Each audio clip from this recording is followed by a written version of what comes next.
What's up, nerds? Welcome back to Hugehead Studio. My name is Robbie, and this week we are all singing shanties and sailing the seas as Assassin's Creed Black Flag is back on the menu. I don't know about you, but this was one of my favorite games back in the 2010s, and I am looking forward to that blast of nostalgia the first time I set sail and the crew start singing Lever Johnny. But in the meantime, while waiting for the release, I got to thinking, which is always dangerous.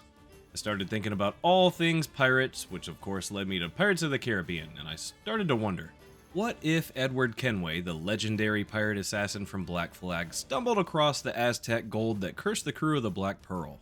What if, under the light of the moon, Edward was revealed to be one of those creepy undead skeleton pirates? I thought it sounded pretty dope, so that's exactly what I'm going to try to make today, a mashup that absolutely nobody asked for. What if Edward Kenway from Black Flag had the curse of the Black Pearl?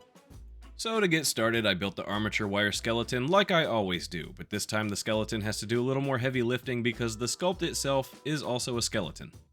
For the hands, I'm planning to have one hand open with the hidden blade extended while the other one holds a cutlass. I used wire to build the fingers for the hidden blade hand, but due to user error, I couldn't quite get the wire to cooperate enough to hold the handle for the cutlass. So I ended up making his right hand out of clay like I usually do, and then just did my best to keep the fingers thin and bony so it still reads as a skeleton hand.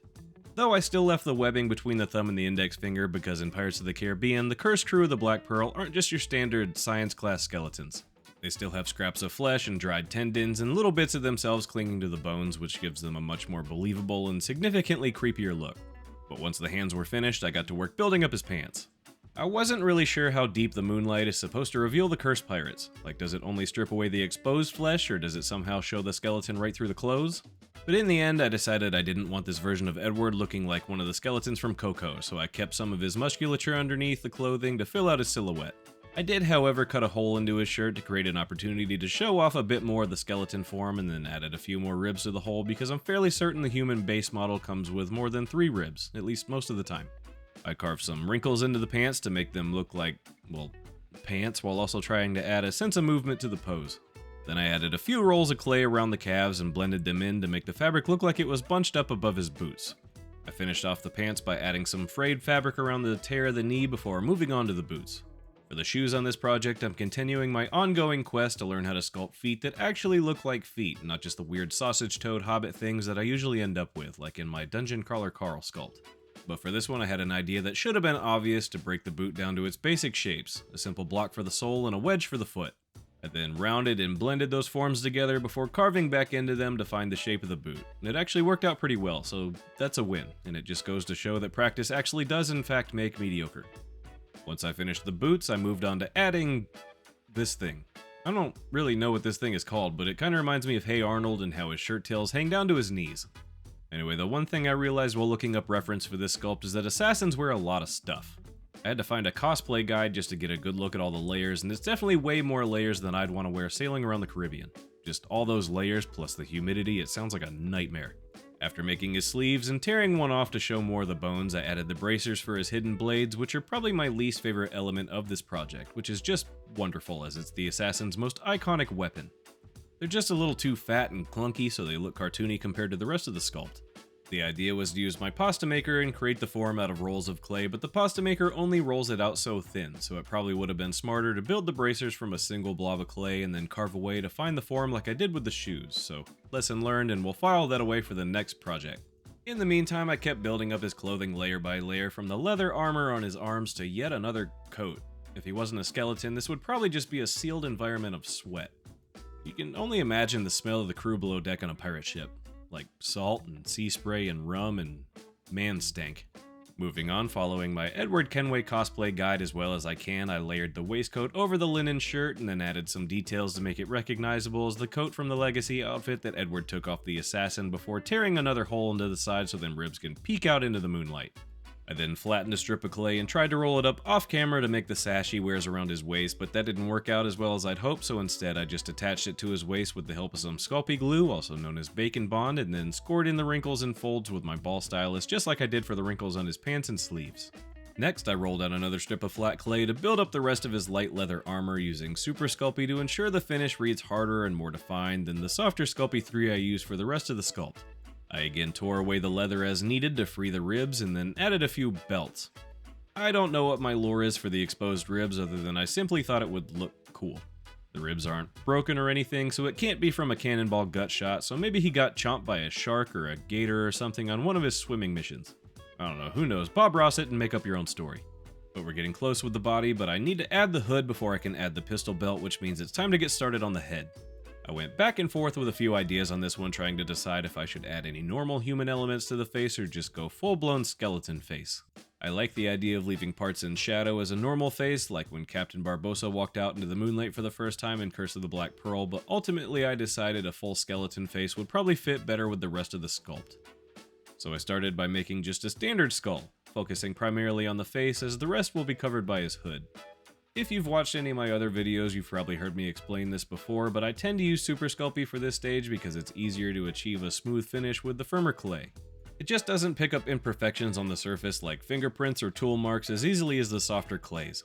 It also holds detail really well, so it's a better option for areas where I want all the surface texture to feel intentional rather than accidental.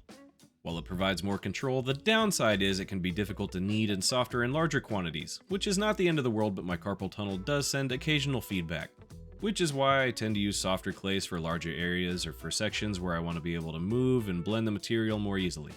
Once I got the skull done, I then added his facial hair, which may not make sense on a skeleton, but you know what, neither does an undead pirate version of Edward Kenway, but we're doing it anyway because it looks neat.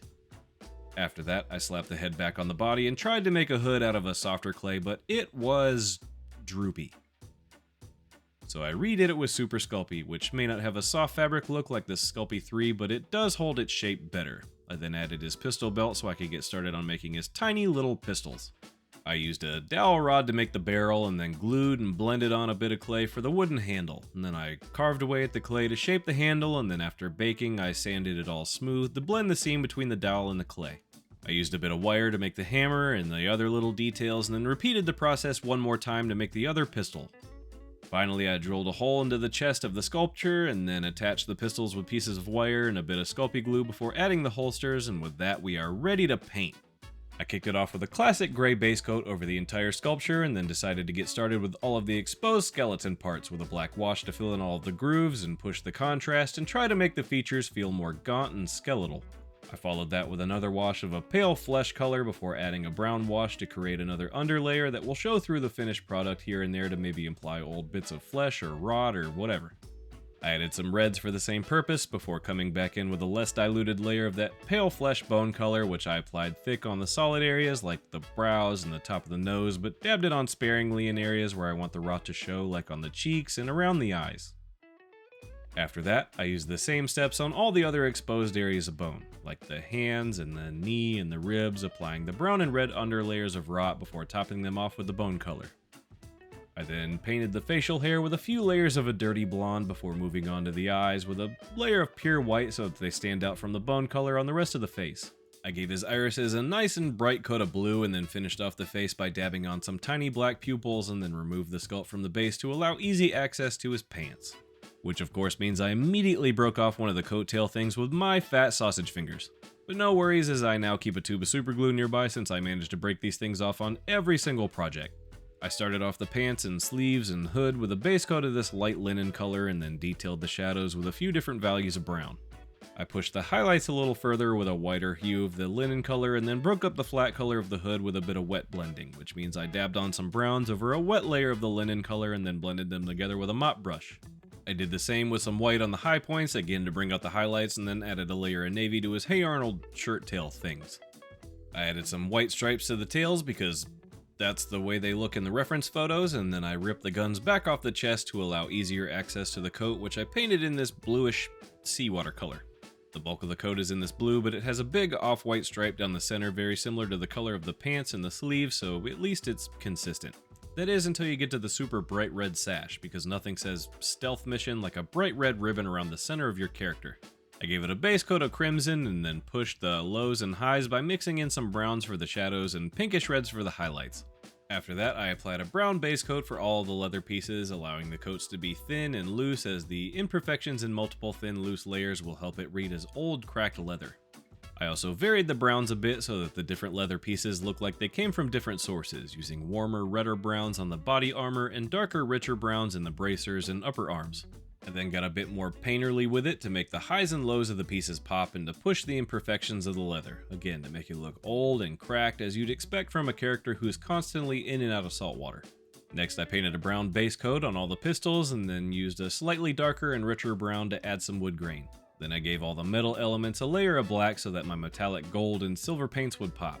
Once the pistols were painted and dry, I super glued them back onto his chest and then applied a coat of silver to all the little metallic details throughout the outfit, like the skull on the pistol belt and the belt buckles, and of course the hidden blade that's dramatically extended from his left arm. After that, I applied a coat to his cutlass and then super glued it to the handle, which I intentionally waited until the very end to do, otherwise I would have absolutely snapped it off at least 3 or 4 times by now. Finally, all that's left is the base, which I figured I'd just make as a simple ship deck, which may be boring, but I like the attention to be on the character. At least, that's my excuse, so I sawed some grooves into the base and then gave it a coat of brown. Then I used a crappy and stiff old brush to add some wood grain, and did the same for the crate Edward is posing on, and then finished off the edges with a coat of flat black. And with that, Edward is done, and cursed, and ready to set sail.